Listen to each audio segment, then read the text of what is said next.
जय गुरुदेव।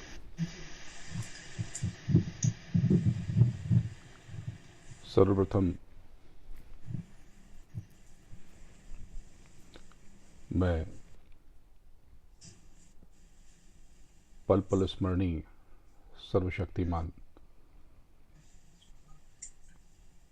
गुरु महाराज परम पूज्य बाबा जय गुरुदेव जी महाराज के चरणों में नमन करता हूँ, वंदन करता हूँ और आप सबके लिए, आप सबके आत्मिक कल्याण के लिए प्रार्थना करता हूँ, निवेदन करता हूँ।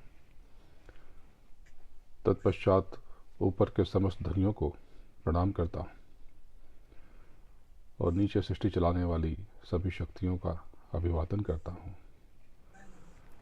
आप सब जो इस समय थाने में बैठे हुए हैं और जो पूरी दुनिया में इस वक्त जुड़े हुए हैं, आपको और आपके आज्ञा चक्र पर बैठी आपकी जीवात्मा को प्रणाम करता हूँ। पवित्र जीवात्माओं, आज का दिन, वो समस्त दिन, वो सारे दिन जब आपको सत्संग प्राप्त होता है, अति विशेष होता है। आप सब सामान्य लोगों से आपकी शिक्षा ज्यादा है।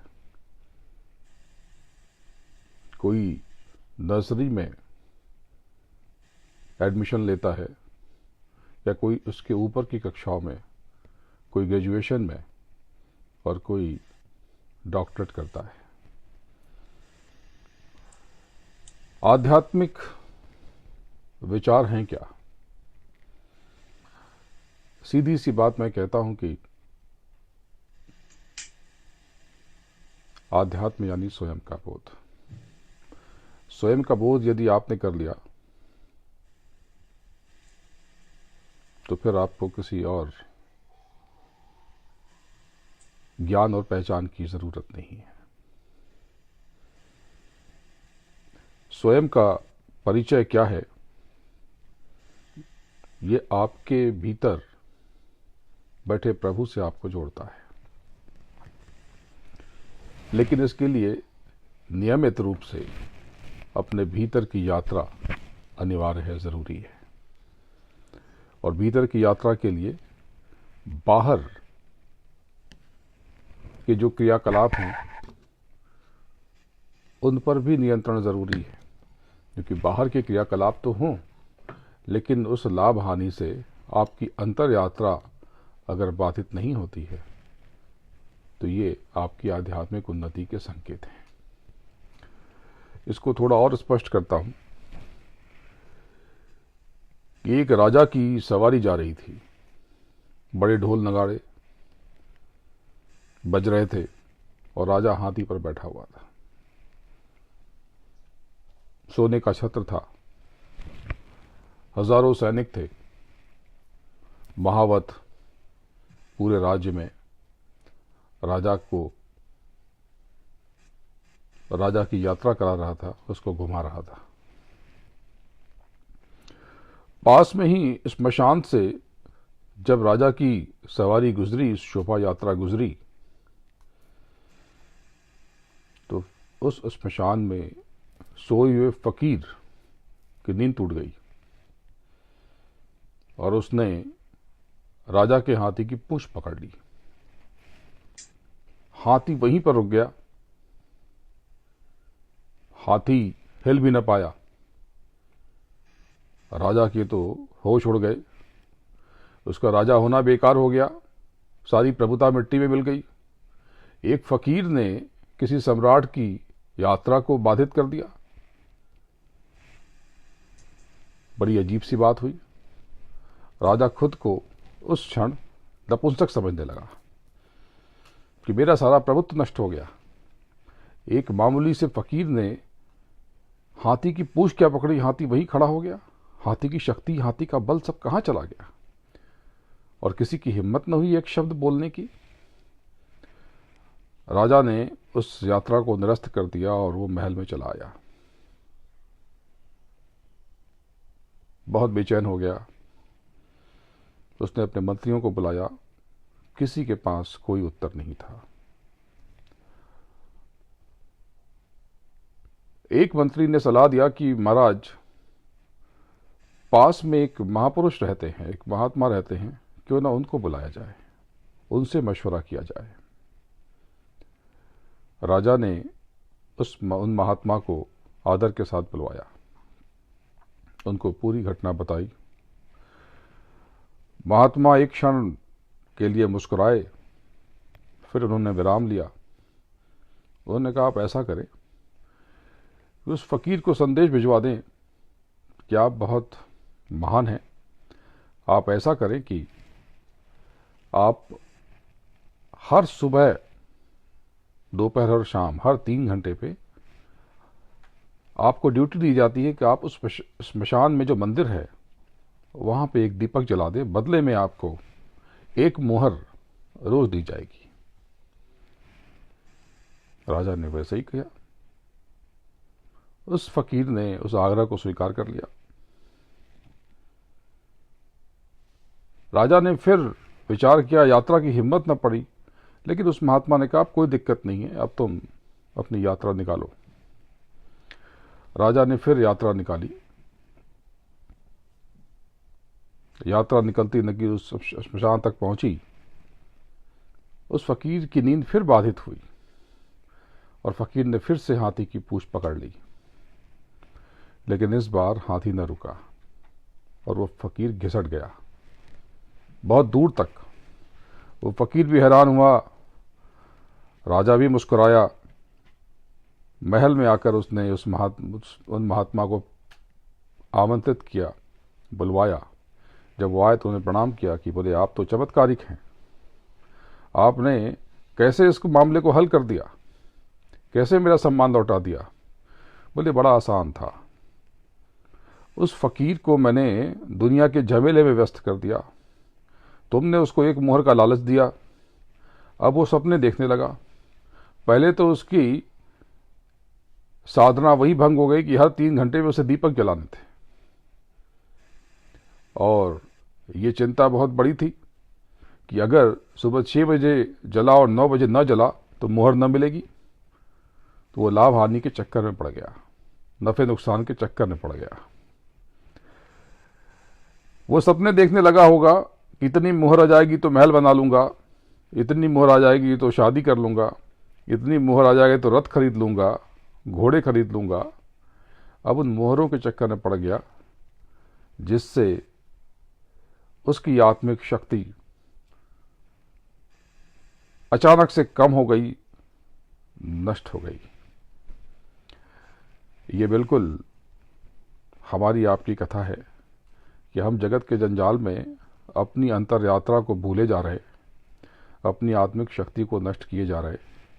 नहीं तो आपको जो मार्ग मिला इतना अद्भुत, लेकिन आप ध्यान और भजन करने से पहले ये सोचते हो कि भाई इस महीने सैलरी कम तो नहीं आएगी, या सैलरी तो ख़त्म हो गई पहले ही, तनख्वाह पहले ही ख़त्म हो गई, या व्यापार में तो बड़ा नुकसान हो गया, बड़ा कर्जा हो गया, तो 4 काम और प्रोजेक्ट मिल जाएं, बड़े बड़े प्रोजेक्ट मिल जाएं तो थोड़ा मालामाल हो जाऊंगा, या पड़ोसी ने मुकदमा कर दिया, या फलाना हो गया, या बेटा ठीक से बात नहीं करता।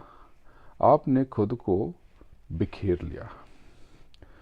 ये मंदिर और मस्जिद, ये गिरजे और गुरुद्वारे क्या थे? आपके इसी आत्मिक शक्ति के बोध के लिए निर्मित किए गए थे। इसीलिए बनाए गए थे कि आप स्वयं का दीदार करते रहो, स्वयं का बोध करते रहो, स्वयं का परिचय करते रहो, और अपनी अंतर यात्रा में आप ऊंचाई पर चढ़ते रहो। लेकिन हमने कालांतर में धीरे धीरे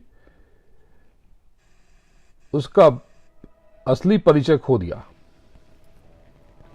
उसका हमने असली महत्व गंवा दिया, और हमने मंदिर और मस्जिद को जोड़ने की जगह तोड़ने का काम दे दिया। अब मंदिर मस्जिद आपको बांटने लगा। आपने धर्म की दीवार खड़ी कर दी, आपने जाति की दीवार खड़ी कर दी, आपने विचारों की दीवार खड़ी कर दी, आपने हर धर्मों में ढेर सारे टुकड़े टुकड़े हो गए। हिंदुओं में वैष्णव, शैव और शाक्त हो गए, मुसलमानों में शिया सुन्नी और जाने कितने विभाजन हो गए। जैनों में दिगंबर श्वेतांबर हो गए।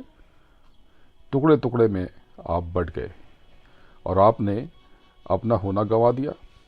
इतनी बड़ी विद्या योग, योग यानी जोड़ना।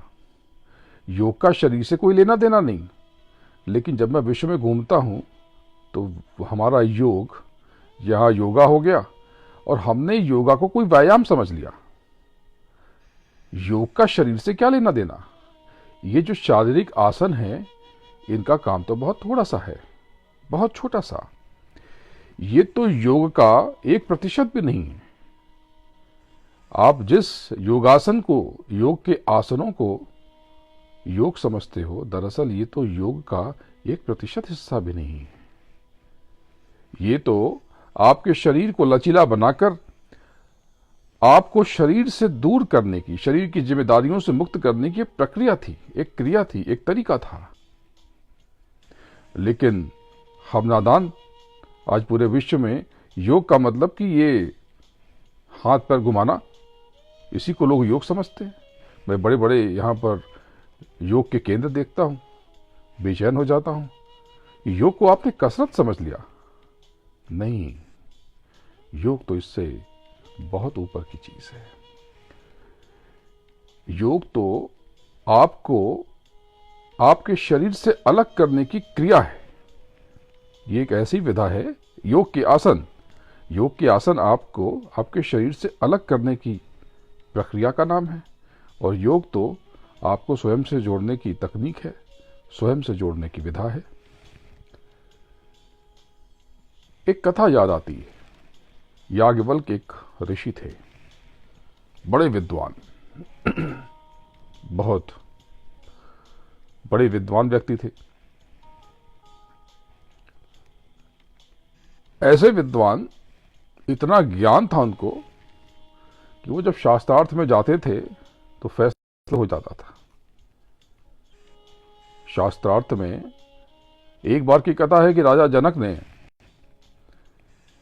शास्त्रार्थ रखा और 1000 गाय खड़ी कर दी और गायों के सिंग पर सोने चढ़ा दिए कि जो भी शास्त्रार्थ में विजयी होगा उन्हें वो सारी गौएं दान कर दी जाएंगी। याज्ञवल्क्य को भी मालूम पड़ा।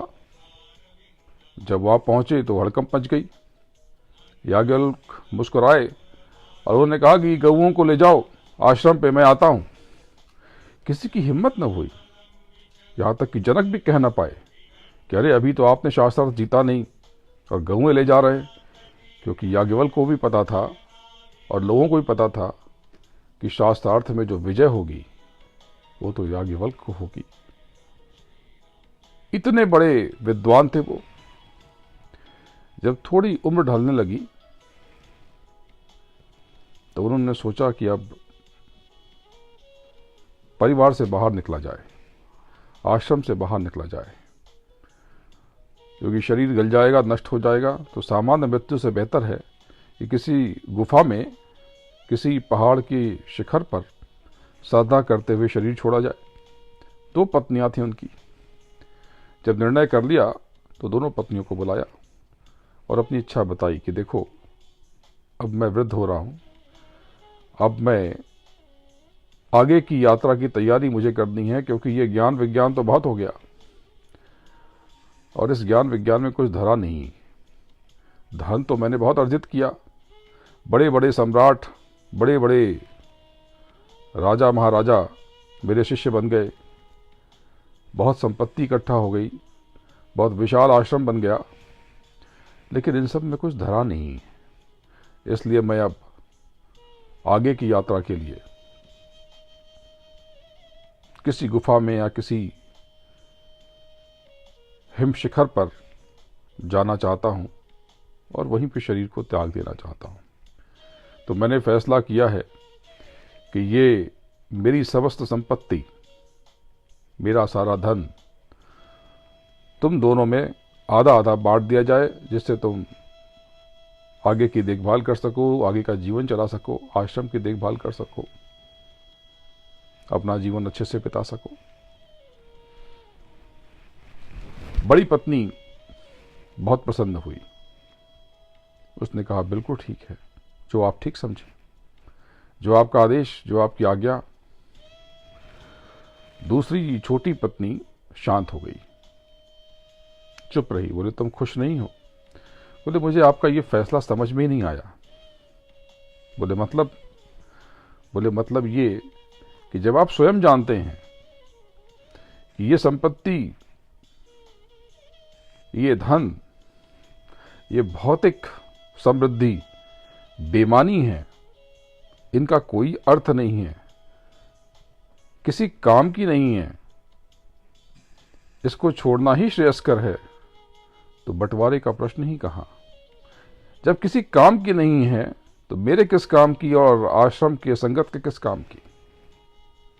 मुझे आपका ये सवाल समझ में ही नहीं आया, आपका फैसला, आपका ये निर्णय समझ में ही नहीं आया। बात बिल्कुल ठीक है। ये तो ठीक है कि जीवन में धन आवश्यक है, लेकिन धन एक ऐसा छल है कि अगर इसके पीछे आप भागोगे तो ये आपसे दूर भागेगा, दूर भागेगा। आज मैं दुनिया में घूम रहा हूं, लोग बहुत कुछ अर्पित करना चाहते हैं, और आप जानते हैं कि छोटे मोटे प्रेम के अलावा मैं आपसे कुछ लेता नहीं, और जो लेता हूं उसका 10 गुना, 100 गुना, 4 गुना आपको वापस कर देना चाहता हूं। और मुझे कोई ज़रूरत नहीं, कोई दरकार नहीं किसी धन की, क्योंकि मैं जानता हूं कि यह धन निरर्थक है, और अगर इस धन के पीछे मैं भगा तो मैं वो फकीर जो शमशान में बैठा था उसकी गति को प्राप्त कर लूंगा। इसीलिए मैं आपको ये कथा सुना रहा हूं। मुझे मालूम है कि आपको आर्थिक कष्ट तो होते हैं, लेकिन आपको आर्थिक कष्ट इसलिए होते हैं कि आप महसूस करते हैं, आपको लगता है कि आर्थिक कष्ट है। कुछ लोगों पे कर्जा हो गया, अगर आप उस प्रभु पे निश्चिंत होकर रहोगे कि ये सब ठीक हो जाएगा, तो आपकी तो कोई समस्या है नहीं, फिर तो वो सदगुरु की और परमात्मा की समस्या है। आप हो कहाँ बीच में? आप बीच में कूदते ही क्यों हो? आप इस जमेले में खुद को फंसाते ही क्यों हो? आपको करना क्या है? चलो ठीक है, कुछ गलतियां आपने कर दी, अगर आपको उसका एहसास है तो छोड़ो ना झमेला, अर्पित करो अपनी समस्या परमात्मा को और सदगुरु को, वो देखेगा। आप कहाँ इस बखेड़े में फंस गए? आपको इशारे इशारे में 56 बार समझाता हूं, लेकिन आप नहीं समझ पाते। इस समय मैं टेक्सास के ही डैलस, जो कि यहाँ का एक और प्रमुख शहर है, उसके मकीनी में हूँ। मकीनी यहाँ का उपनगर है, जैसे बंबई का उपनगर अंधेरी है। डैलस एक समय विश्व के सबसे व्यस्त एयरपोर्ट में एक था, शायद आज भी होगा। बहुत विशाल एयरपोर्ट है और बड़ा व्यावसायिक शहर है। यहाँ पर टेक्नोलॉजीज और दूसरे बहुत सी कंपनियों के केंद्र हैं, हेडक्वार्टर्स है, जहाँ से बहुत सी कंपनियों के ऑपरेशंस नियंत्रित किए जाते हैं। सुबह के यहाँ पर इस समय 5:03 हो रहे हैं, आपके 3:33 हो रहे हैं। अभी यहाँ पर 4 दिन और रहूंगा, इसके पश्चात शिकागो चला जाऊंगा। शिकागो से संभवतः 1 दिन के लिए न्यू जर्सी जाऊं और वापस ह्यूस्टन आकर के वहाँ से लंदन चला जाऊंगा, और लंदन से यूरोप की यात्रा शुरू हो जाएगी। तो जून में यूरोप में रहूंगा।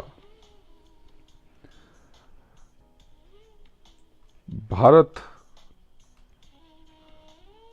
16 जून को पहुंचूंगा। 16 जून की दोपहर को फिर आप सबसे रूबरू मुलाकात होगी।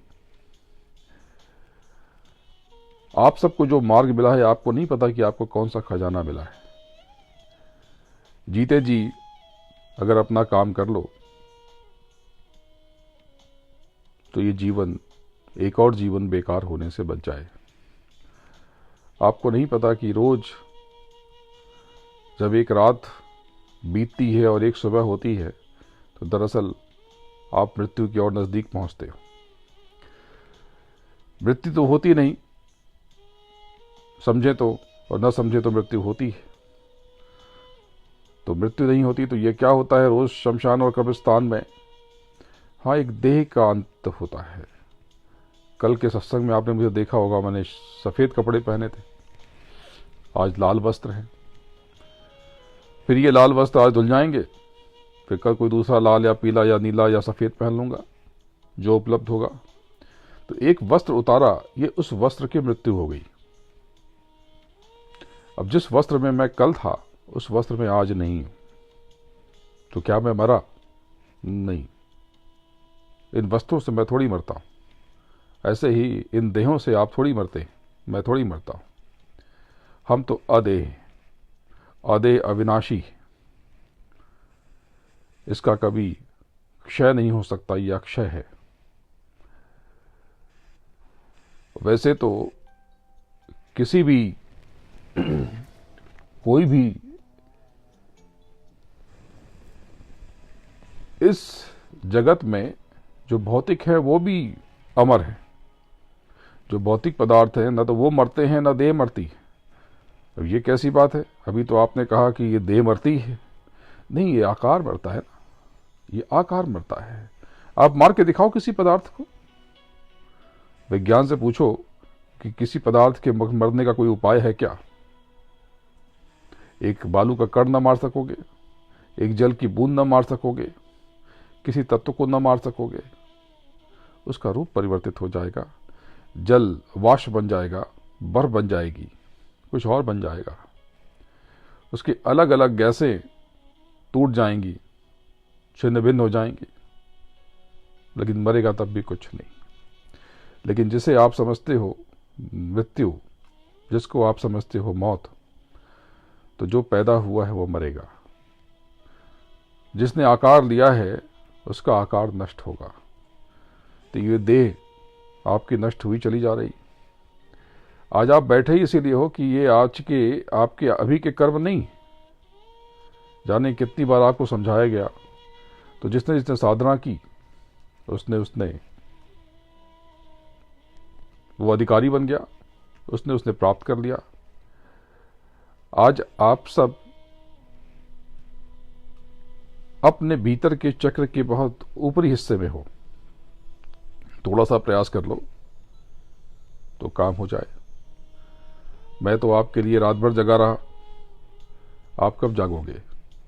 सोते ही रहोगे। अभी भी कुछ नहीं बिगड़ा, मैं आपके बीच हूं। गुरु महाराज थे तो ज्यादा आसानी थी, लेकिन ठीक है, मैं आपके साथ हूं, आपके बीच हूं, उनके निर्देश और आदेश से। तो जो मेरा काम है मुझसे करा लो, मेरी मदद ले लो। ये दुनिया के झमेलों की चिंता आप करते ही क्यों हो? या तो आप संभाल लो या मुझे संभालने दो। मैं कितनी बार कहता हूं कि एक गाड़ी को दो लोग कैसे चलाएंगे? आप कहते हो केवल, ये सब आपके ऊपर छोड़ दिया, और जहां घर पहुंचते हो वापस चिंतन शुरू। चिंतन करो तो भी ठीक, चिंता शुरू कि कैसे होगा। अरे कैसे होगा, ये आपकी चिंता थोड़ी थी। आपने बेवजह उसको अपने ऊपर समेट क्यों लिया? पहले तो आपने गलती की और उसके बाद आपने सर पे लाद लिया। मैं फिर से आपको कहता हूं, ये दुनिया के झमेले, इन चक्करों में मत पड़ो। दुनिया के काम आपके बेहतर होंगे, अपने आप होंगे, उसकी चिंता परमात्मा को है, उसकी चिंता सदगुरु को है। आप तो बस अपनी अंतर यात्रा में प्रविष्ट हो जाओ। आपको गर्म हवा भी लग जाए तब तो कह देना। जब आप अंतर यात्रा में जाते हो तो आप खुद इतने बली हो जाते हो कि दूसरों की मदद करने को तत्पर, तो आपका कौन बुरा कर सकता है? आपका कौन बुरा कर सकता है? तो चलते हैं अंतर यात्रा की तरफ। ध्यान पर बैठते हैं। सभी लोगों को पता है कि ध्यान क्या है, लेकिन दुनिया के अलग हिस्सों में जो लोग ध्यान नहीं समझते, ध्यान का मतलब आंख बंद करना नहीं, अंदर की आंख खोलना है। तो बाहर की आंखों को, बाहर के चक्षुओं को विराम देना है, इनको आराम देकर के अंदर की आंखों से देखने का अभ्यास करना है। तो आप सब 1-2 मिनट ध्यान कर लें।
जय गुरुदेव।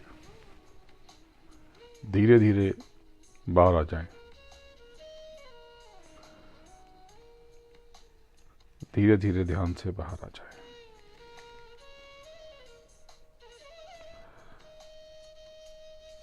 देखो, आप सब वही गलती करते हो। आप सब ये दो आंखों के मध्य ये जो हिस्से हैं, बहुत से लोग यहां से देखने की कोशिश करते हैं। ये दोनों आंखों के बीच ये केंद्र तो है,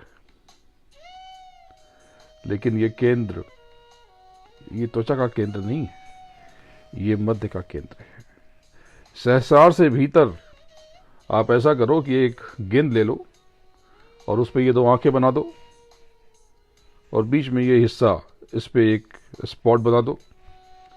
अब उसमें कोई सुई चुभाओ और यहां दोनों आंखों के मध्य से सुई चुभाओ, तो ये जो केंद्र बनता है, ये आज्ञा चक्र है। आज्ञा चक्र ये नहीं, ये बताने के लिए बताया गया है। ये तो ऐसे समझाएंगे तो आप ये समझ लो ये भी आज्ञा चक्र हो सकता है इसके भीतर, ये पीछे ये भी आज्ञा चक्र इसके भीतर। लेकिन समझाने के लिए आपको समझाया गया कि दोनों आंखों के मध्य से देखो, क्योंकि जब भी आप देखते हो तो एक सीधे में देखते हो। देखने की प्रक्रिया वो पंक्तिबद्ध होती है, एक लकीर में। ऐसा नहीं कि आप एक साथ इधर भी देख सकते हो, पीछे भी देख सकते हो, उधर भी देख सकते हो। दृष्टि हमेशा सीधे देखती है। और आपकी ये बाहर की आंखें यहां लगी हुई, तो इसी को अगर बताया जाए कि दोनों आंखों के मध्य यहां से देखो, तो आपको देखने की प्रक्रिया समझने में आसानी होती है। तब आप समझ पाते हो कि देखना कैसे। अगर मैं कहता कि यहां से देखो, तो आपकी बात बिल्कुल समझ में नहीं आती, या यहां से आप बिल्कुल भी न समझ पाते। तो जो भी देखना है वो देखना यहां से है, लेकिन इसका जो केंद्र बनता है वहां से देखना है। सब कुछ दिखता है, तो सब कुछ दिखता है, क्योंकि आप जो जो करते हो मैं वो सब देख लेता हूं। सारे कारनामे जो बताते हो वो भी देख लेता हूं, जो छुपाते हो वो भी देख लेता हूं। ये आप भी देख सकते हो। ये हालांकि आवश्यक नहीं, इसलिए कई बार मैं देख करके नजर बदल देता हूं। तो ये कैसे होता है कि कभी देखा कभी नहीं देखा? ये बिल्कुल ऐसे ही कि आपके मोबाइल पे अभी संदेश आया, मैसेज आया व्हाट्सएप पे, आप देख सकते हो। जब फुर्सत में होगा तो देख लोगे, और बहुत से मैसेज आप इग्नोर भी कर देते हो या छूट जाते हैं, लेकिन जब चाहोगे देख लोगे, संदेश वहीं पड़ा हुआ है, मैसेज वहीं पर है। तो ध्यान का अर्थ है देखना। देखने के लिए विचार शून्य होना जरूरी है। विचार चलेंगे तो देख ना पाओगे।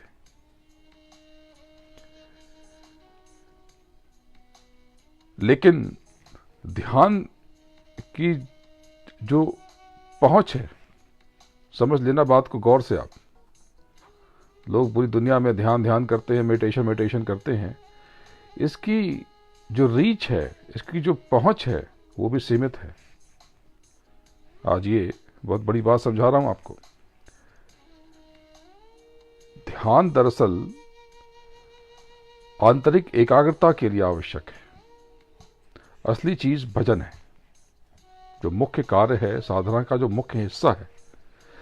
स्मरण यानी सुमिरन, जो आप जय गुरुदेव जय गुरुदेव जय गुरुदेव जिनको नाम मिला या जो भी जपते हैं, ये सिमरन है, स्मरण है, याद करना है। और ध्यान का मतलब देखना। तो देखने की प्रक्रिया तो ये तो आपको केंद्रित करने की प्रक्रिया है। इसका फायदा जितना रूहानी मिलता है उतना ही सांसारिक भी मिलता है, भौतिक भी मिलता है। जब आप एकाग्र हो जाते हो तो बच्चे पढ़ाई में अच्छा काम करते हैं, आप अपने करियर में, अपने दुकान दफ्तर में, ऑफिस में अच्छा काम करते हो, कारोबार में अच्छा काम करते हो। जब आप एकाग्र होते हो तो आपकी अपनी भूल चूक पता चलती हैं, तो आप परिवार में अच्छा काम करते हो, प्रेम बढ़ता है। तो ध्यान का योगदान तो बहुत है, लेकिन जो रूहानी जो उन्नति है वो भजन से होती है, इस बात को समझना। तो ये दोनों अलग है नहीं, अलग कुछ नहीं है, एक ही प्रक्रिया के ये अलग अलग हिस्से हैं। जैसे आप सिनेमा देखते हो, अगर समझो कि सिनेमा में आप दृश्य नहीं देख रहे हो, दृश्य काला हो जाए, डायलॉग आ जाए, तो आप सिनेमा समझ लोगे पूरा का पूरा, आपको पूरा सिनेमा समझ में आ जाएगा। लेकिन अब आप उसको बदल दो कि आप उसका साउंड म्यूट कर दो, उसकी आवाज आप बंद कर दो और दृश्य देखो। अब क्या होगा? आपको मुश्किल से 10 या 20% सिनेमा समझ में आएगा, और सिनेमा समझ में नहीं आएगा। इस बात को यूं समझ लो आज। तो अनिवार्य तो दोनों ही है, देखना और सुनना। लेकिन जो सुनने का महत्व है, क्योंकि आप शब्दों से निर्मित हुए हो, मैं शब्दों से निर्मित हुआ हूं, तो भजन का बहुत बड़ा महत्व है। इसलिए संतों ने कहा कि भजन ऊपर की आवाज सुनना। बोले कैसी आवाज? तो बोले ये देखो डग डग डग डग, ये देखो घंटी, ये देखो मृदंग, ये देखो ढोल जैसी आवाज। तो हमने इन आवाजों को ही, इन संगीत को ही मुख्य समझ लिया, प्रमुख समझ लिया, और लगे बजाने और गाने। गाना, ये भजन जो जिसको आप भजन समझते हो, दरअसल ये भाव में कहे गए निवेदन है। भाव में किए गए, भावुक होकर निवेदन किए गए, यानी प्रार्थना कह लो, आराधना कह लो, निवेदन कह लो, विनती कह लो। तो भजन गाना गाने का नाम नहीं, उस संगीत को अपने भीतर उतारने का नाम है। उसको पकड़कर, थाम कर, उस शब्दों की धार को लेकर पार हो जाने का नाम भजन है। तभी आपने ध्यान किया। ध्यान यानी देखना, भजन यानी सुनना। तो भजन करते हैं। तो जिन्हें नहीं पता, जो दूर से देख रहे हैं, भजन में ये बाहर के दोनों कान को आप विराम दे दो, आराम दे दो, और अंदर के कान, क्योंकि आपके पास दो आंख, ये बाहर की, एक आंख अंदर की, ऐसे ही कान भी आपके दो, ये बाहर के और एक अंदर के। तो अंदर के कानों से ऊंचा सुनने का नाम भजन है। तो भजन पे बैठते हैं।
जय गुरुदेव।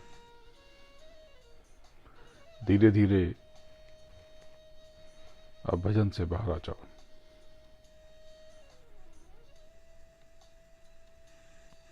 देखो, जब आप चढ़ते हो तो पहले चारों तरफ आपको एक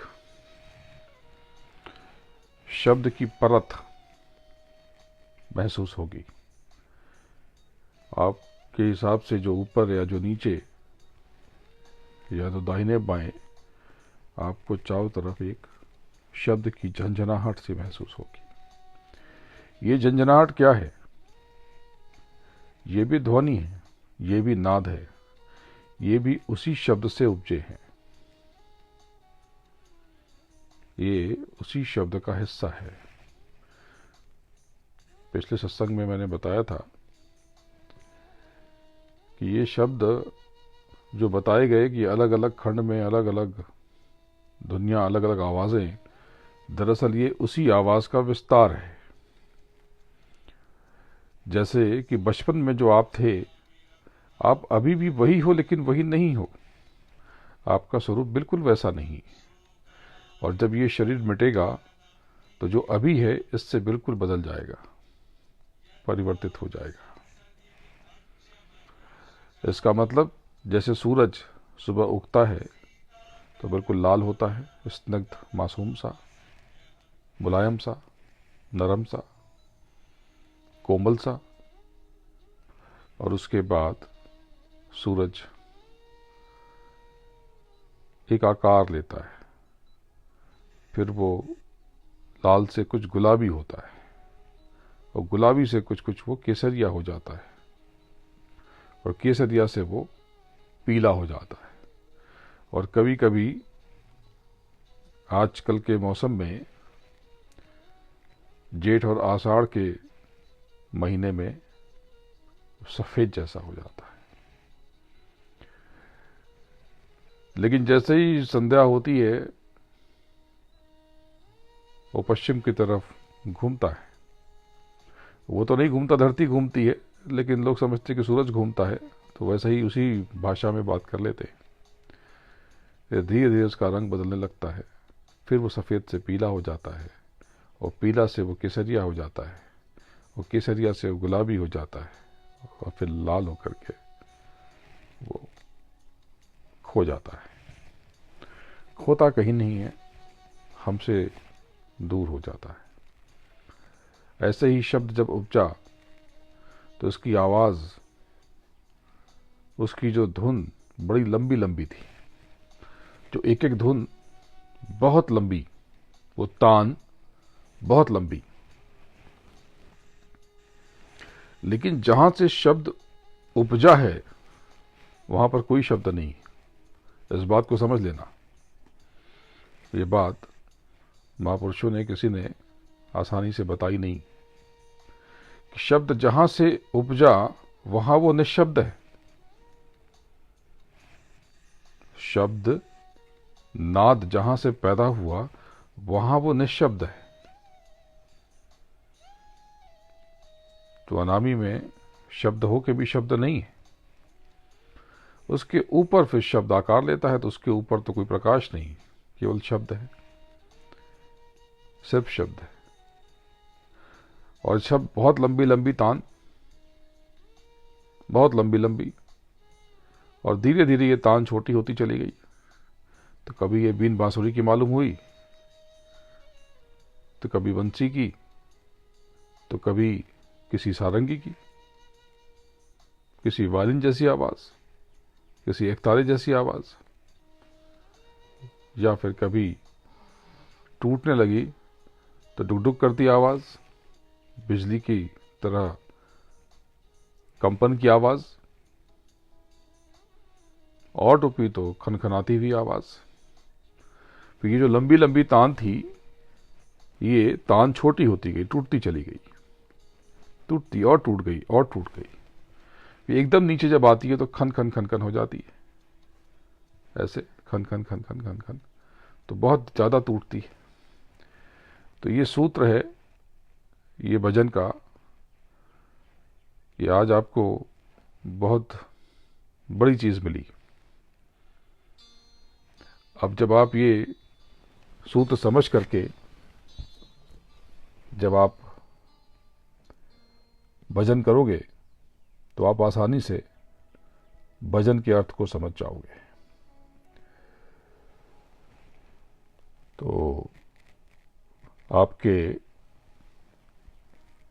4 बज रहे हैं और मेरे 5:30, तो थोड़ी सी प्रार्थना करके मैं आपसे विदा लूँगा। आप लोग अपने सत्संग का क्रम और आधा घंटा जारी रखें, एक दूसरे को आध्यात्मिक मूल्य बताएं और समझाएं। जल्दी ही कुछ और विचार होगा जिससे आपको भजन पर ज़्यादा देर तक बिठाया जाए। अब इसके लिए लोग बहुत तरह तरह की विचार सुझाते तो हैं, लेकिन अभी तक सदगुरु की ओर से और प्रभु की ओर से कोई निर्देश प्राप्त नहीं हुआ। लेकिन मैं लोगों को आध्यात्मिक रूप से और भौतिक रूप से शिक्षित करना चाहता हूँ, क्योंकि आध्यात्म का बोध भी ये शिक्षा है। गुरु महाराज ने जो ज्ञान दिया वो शिक्षा के द्वारा, शिक्षा से ही ज्ञान जुड़ता है।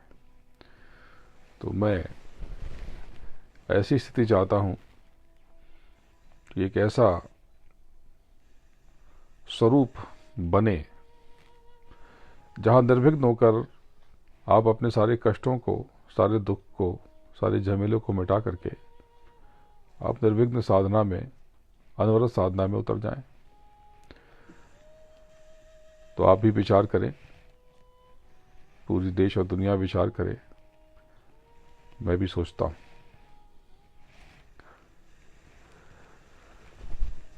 तो यहाँ पे यात्रा में बड़े दिव्य अनुभव हो रहे।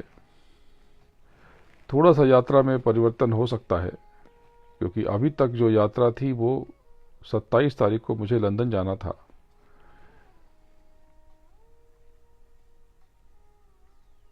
और 18 तारीख को मैं न्यू जर्सी पहुंचने वाला था और वहां से 21 को निकलने वाला था।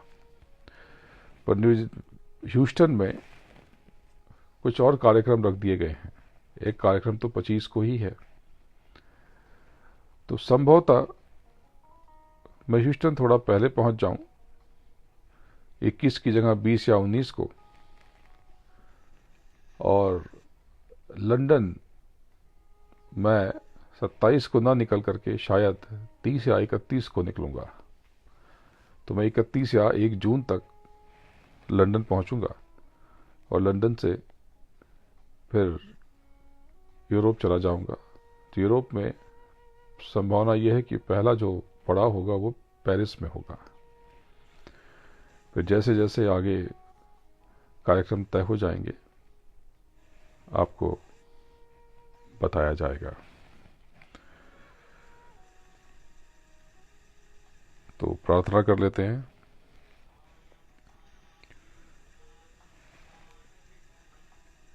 गुरु का ध्यान कर प्यारे, बिना इसके नहीं छूटना।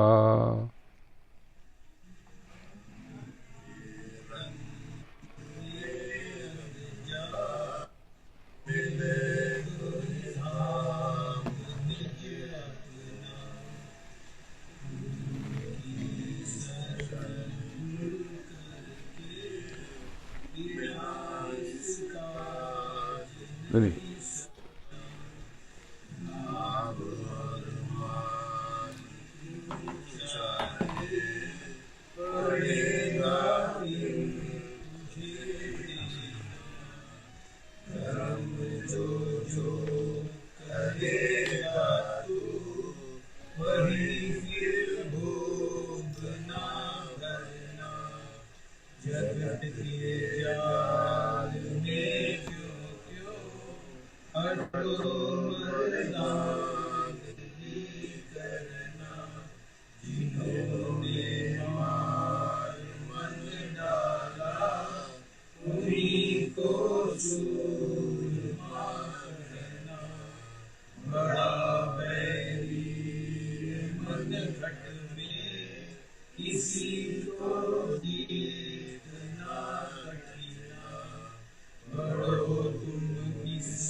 कर प्यारे बिना इसके नहीं छूटना, नाम के रंग में रंग जा, मिले तो ही धाम निज।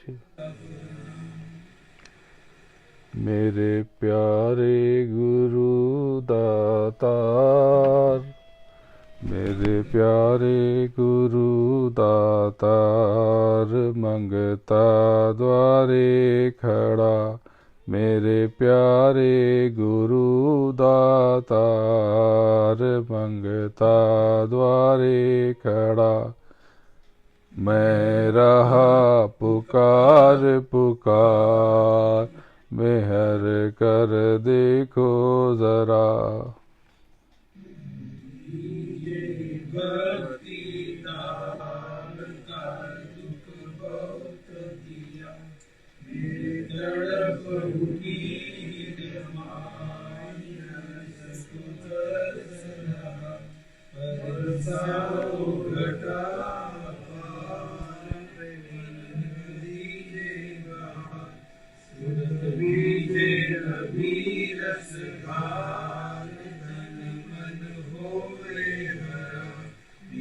जीवन सफल हो जाए, गाऊं सदा मैं नीचे कदम आकार, तुम्हारे द्वारे पड़ा, मेरी विनती सुनो धर प्यार, गाओ सदा स्वामी जी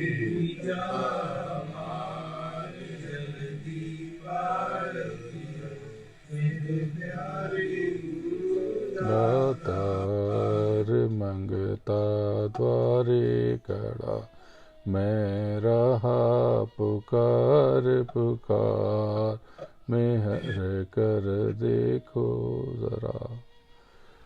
देखो, प्रार्थना आपकी पात्रता में इजाफा करती है, तो प्रार्थना ज़रूर करना चाहिए।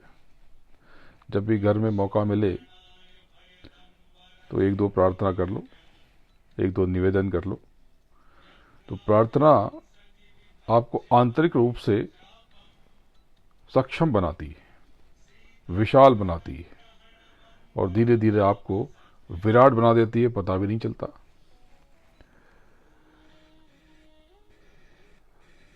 तो बड़ा अच्छा लगा, आप सब लोगों को देख पा रहा हूँ।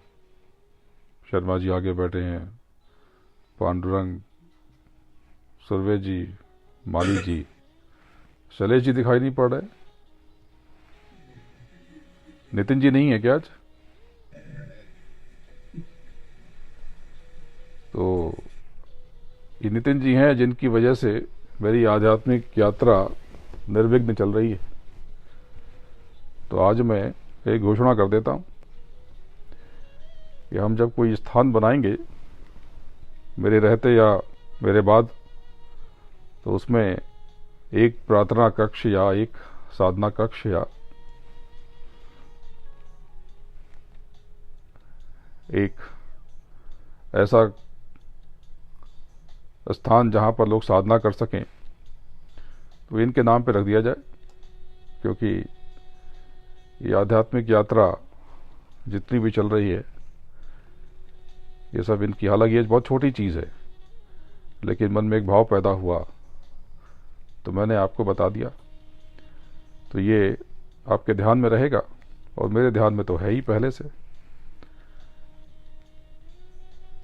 तो आप लोगों के दर्शन करके बड़ा आनंद हुआ।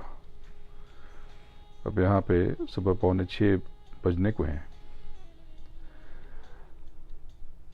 अगला सत्संग यूरोप से होगा, तो आप लोगों से मुखातिब होंगे, तब इतनी जल्दी नहीं होगी, तब वो तो 5-6 घंटे पीछे हैं।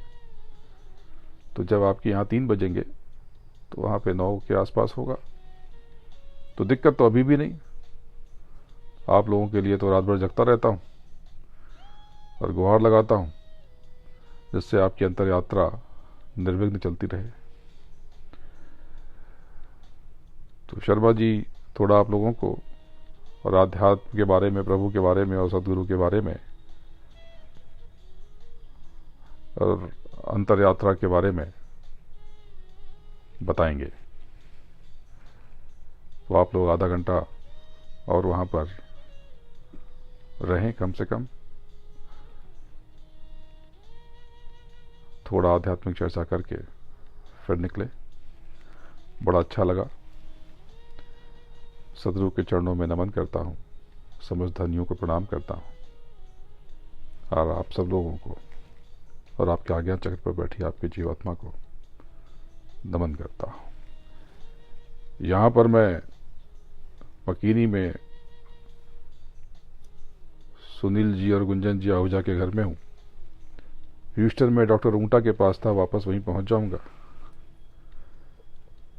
तो ये पीछे से ये जो आप देख पा रहे हैं, ये सारी व्यवस्था, सारा आयोजन सुनील आहूजा जी का है।